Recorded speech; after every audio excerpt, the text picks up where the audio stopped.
Bienvenue dans l'FC, émission dans laquelle nous parlerons de football sur tous ses contours et puis surtout aujourd'hui de Cécifoot ou le sport collectif d'opposition pour déficients visuels qui est sans doute le terme approprié que va nous confirmer notre invité tout à l'heure. Mais d'abord le sommaire de cette émission. D'abord, Mondial 2018, c'est en Russie, on vous le rappelle. Les dernières oppositions approchent à grands pas avant de décrocher le billet.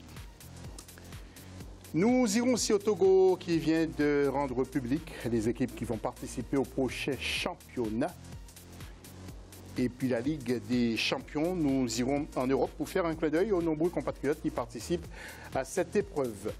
Notre plateau, c'est tout d'abord Yvan Wanji, qui est franco-camerounais, d'après ses images, qui est franco-camerounais. Yvan, je le disais, capitaine de l'équipe de France de Cécifoot, joueur de l'équipe de France depuis 8 ans, médaille d'argent à Londres en 2012 et champion d'Europe 2011. N'est-ce pas, monsieur Yvan Wanji? C'est absolument ça. Bonjour à toutes et à tous. Bonjour José, bonjour aux autres invités. C'était un plaisir pour moi d'être à vos côtés aujourd'hui pour vous parler un petit peu de cette discipline, le Cécifoot. Et puis beaucoup de téléspectateurs qui vous regardent aujourd'hui sur la chaîne Africa 24. Surtout au Cameroun, bien sûr. D'ailleurs, je passe le bonjour à mon oncle Norbert qui est à Douala et à toute ma famille. Voilà, et puis nous avons aussi M. Charles Toplé, le grand Charles. Ancien, on appelle maître, il a sorti un livre, un nouveau livre, c'est son autobiographie en quelque sorte. Et Charles, on vous appelle maître, alors il est venu nous présenter son dernier ouvrage et puis nous parlerons aussi des problèmes du côté du Togo en ce moment, Charles. Bonsoir José, merci à tout le monde et puis je suis très heureux quand même de faire connaissance donc, du capitaine de l'équipe de France en Cécifoot et puis un Marocain que je connais depuis très longtemps qui est revenu. Non mais on m'appelle maître parce que bon, mais on aura l'occasion donc de... On aura l'occasion d'en parler tout à l'heure. Mais bonsoir à tout le monde. Sûr, notre éditorialiste Sami Mochtabi qui va commenter l'actualité avec nous comme d'habitude. Un clin d'œil aux internautes tout de suite.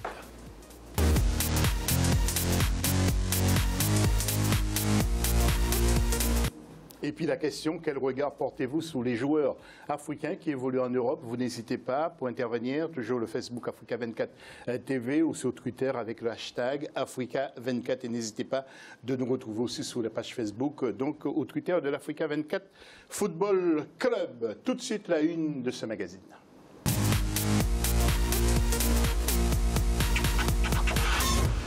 Et il s'agit bien sûr des éliminatoires du Mondial 2018 en Russie. Les derniers matchs auront lieu entre le 10 et le 14 novembre. Et dernière chance pour un billet à destination de Moscou. Incertitude dans les trois groupes A, C, D. Le point avec notre rédaction et les commentaires avec Marcel, Farba, Maroun. Et juste après, nous revenons en plateau. Dernier virage pour les sélections dans la course à la qualification pour le Mondial Russie 2018. Dans le groupe A, la Tunisie et la République démocratique du Congo feront la course en tête le 11 novembre. Leader avec 13 points, les Tunisiens n'ont besoin que d'un point à domicile contre la Libye pour se qualifier. En cas de défaite des Tunisiens, les Léopards devront s'imposer par au moins 3 buts d'écart contre la Guinée pour espérer jouer la deuxième phase finale de Coupe du Monde de leur histoire après 1974. Le groupe C propose une affiche digne d'une finale. La Côte d'Ivoire se déplace au Maroc, actuel leader avec juste un point de plus que son adversaire. Autant dire que la moindre erreur se payera cash. La particularité du groupe D, c'est le remake de la rencontre Afrique du Sud-Sénégal. Un match nul devrait suffire aux hommes d'Aliou Cissé pour éviter de jouer pleinement le suspense le 14 novembre à Dakar, date à laquelle se jouera le match Burkina Faso-Cap-Vert. Ça va être fou. Et tout de suite, nous allons voir les trois tableaux, comme je vous le disais, A, C et D. Tout d'abord, le tableau A avec donc République démocratique du Congo contre la Guinée et la Tunisie contre la Libye. Nous allons enchaîner avec le groupe C. Il y aura un certain Côte d'Ivoire contre le Maroc. Ça va être un gros match. Et Gabon contre le Mali. Et enfin, pour le groupe D, Burkina Faso contre le Cap-Vert et Sénégal contre l'Afrique du Sud. Nous allons entrer tout de suite dans le débat après ça.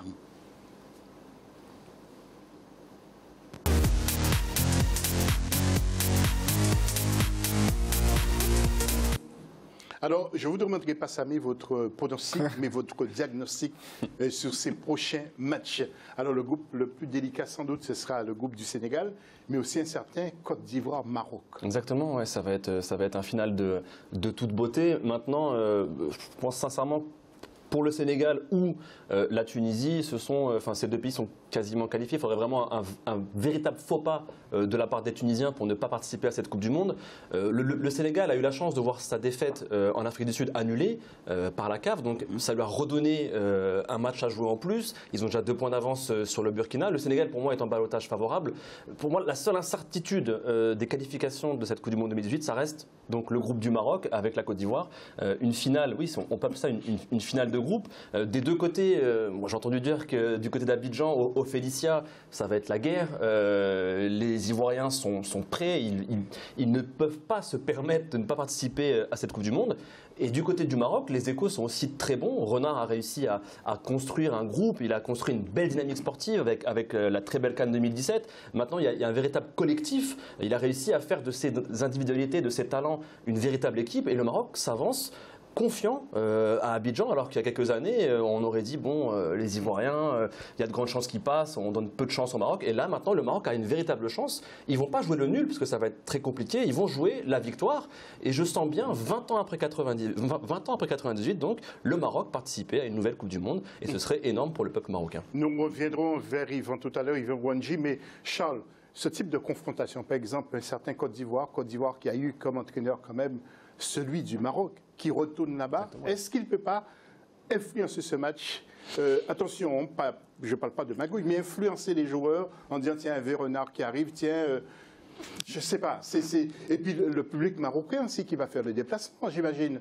Oui. Samy, presque 2000 supporters. Mais moi, je pense que Hervé Renard, c'est un très bon téléphone. C'est Renard. Oui, Renard.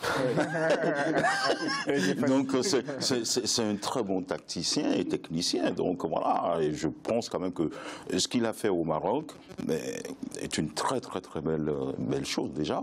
Mais il ne va pas aller à Abidjan pour se laisser, comment dirais-je, intimider. Non. Même s'il a déjà bossé à Abidjan, il est aujourd'hui au Maroc.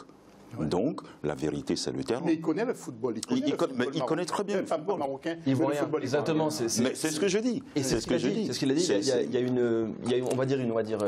Il y a quelque chose qui est sorti du vestiaire. Renard aurait dit, avant les matchs importants face au Mali et au Gabon, il a dit à ses joueurs, gagnez ces matchs-là. Le match à Abidjan, c'est pour moi. Il est confiant parce qu'il connaît les Ivoiriens, il connaît leurs valeurs et il sait comment aller gagner à Abidjan. Ça va être dur. Yvan, comment vivez-vous ces éliminatoires de la Coupe du Monde, même si le Cameroun n'est plus je les vis un peu difficilement parce qu'effectivement, comme je l'avais dit, on n'a pas pu sortir de la poule pour accéder au Mondial. Après, pour revenir à ce match Côte d'Ivoire-Maroc, je pense que la Côte d'Ivoire est quand même favori à domicile, sachant qu'ils avaient quand même pas mal de longueur d'avance sur le Maroc, même si le match nul au Mali, ça a été une réelle contre-performance pour eux, pour les Ivoiriens. Et je donnerais quand même comme favori la Côte d'Ivoire. Et je suis déçu évidemment que le Cameroun ne puisse pas participer au Mondial, mais c'est pas grave, je suis supporter de toutes les nations africaines. Donc voilà. Pas de problème, Yvan. On se retrouve tout à l'heure. Autre sujet sur l'actualité du foot de ces éliminatoires, justement, ce sont les deux autres groupes où deux équipes se sont déjà qualifiées, le B et le D. Alors justement, nous allons voir ce que nous dit notre rédaction avec Marcel Farba Maroun encore à propos de ces deux groupes. Une formalité, voilà comment on peut résumer les rencontres des poules B et E.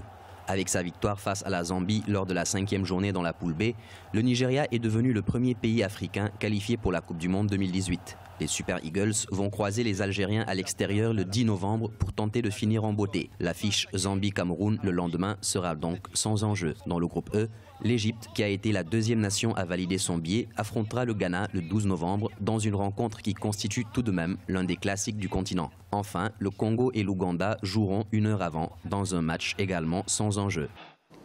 Et ça, nous allons regarder les tableaux de nouveau. Tout d'abord, pour ce qui concerne le B, Algérie contre le Nigeria et l'équipe de la Zambie contre celle du Cameroun. Nous allons regarder l'autre groupe, c'est le E, avec Ghana contre l'Égypte et le Congo contre l'Ouganda. Les grands absents. L'Égypte, c'est pour vous la grosse surprise ou c'est une confirmation que ce football s'est toujours bien porté? Exactement, c'est plutôt une confirmation. On attendait l'Égypte en Coupe du Monde, ça fait un moment quand même que l'Égypte est performante sur le continent africain. Et cette fois-ci, l'Égypte a toujours eu un collectif, ça c'est une évidence. Maintenant, il est magnifié par un joueur Mohamed Salah, qui a atteint un vrai niveau de performance. Il est performant dans les championnats européens, il est performant en Ligue des Champions et il est maintenant performant avec son équipe nationale. Samy, ballon d'or africain, vous ne le sentez pas, vous? Ah si, je le sens bien. Je le sens bien. Parce que Salah, après, il a aussi un concurrent de taille avec Sadio Mané. Mais Salah Mané, clairement, ce sont les deux meilleurs. Ils jouent d'ailleurs dans le même club. Ce sont les deux meilleurs joueurs africains du moment. Et c'est vrai que l'Égypte, voilà, s'est trouvé enfin un joueur important, un joueur marquant. Enfin, l'Égypte en Coupe du Monde. On rêvait de les voir jouer en Coupe du Monde. Ils sont de retour. Les pharaons peuvent faire mal. Samy, donc l'Égypte qui a son nouveau dieu. Nous allons partir au Gabon avant de retrouver Yvon et Charles dans quelques instants. Le Gabon, en groupe C, a perdu toutes ses chances de qualification. Écoutez son manager général, Daniel Cousin, qui nous parle de son rôle au sein de la sélection et de l'entraîneur José Antonio Camacho. Nous l'écoutons. Moi, je n'interviens en aucun cas sur les choix des joueurs, la sélection des joueurs et même sur les systèmes de jeu ou quoi que ce soit, je n'interviens pas.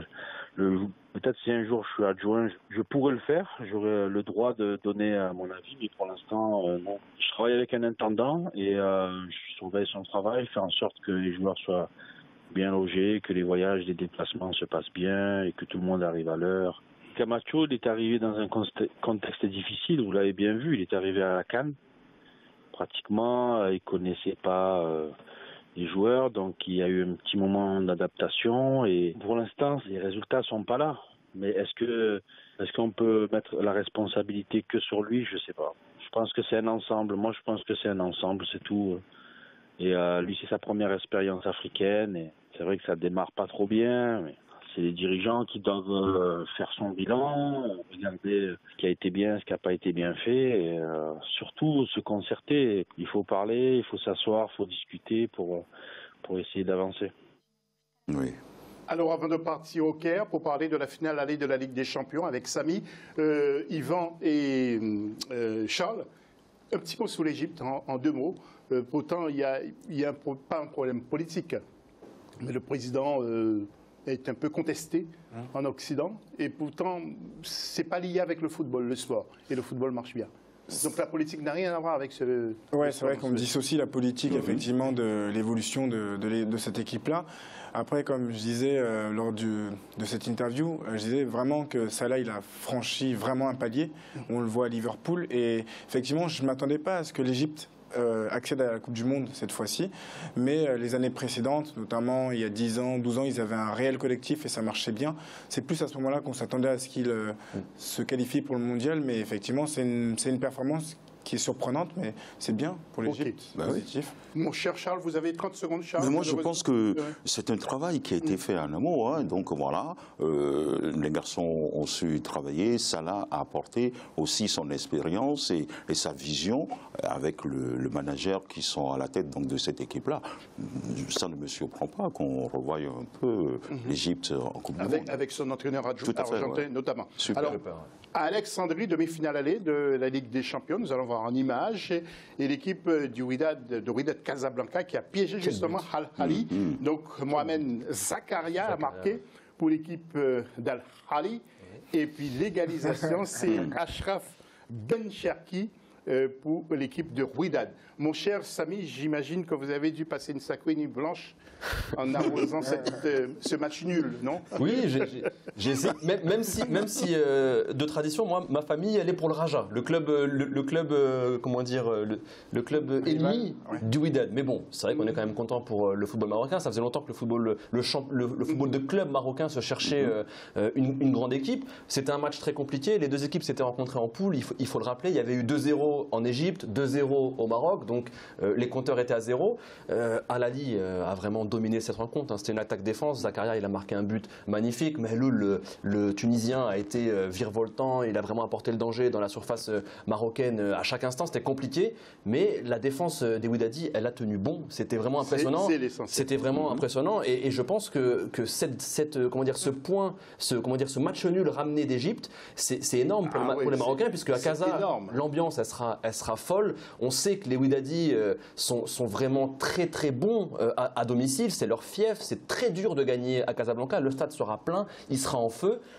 Peut-être le deuxième titre donc du Wydad depuis, c'était 92, leur dernier titre, ils avaient fait une finale en 2011, donc peut-être le deuxième titre. L'ogre en face à Al-Ahly, 8 titres, c'est le Real Madrid de l'Afrique, Al-Ahly, donc ce serait une énorme performance de la part du club casablancais de s'imposer dans cette Ligue des champions africaine. Et vous êtes un enfant du pays, de quelle ville? Casablanca. Casablanca. Il faut qu'il m'invite un jour.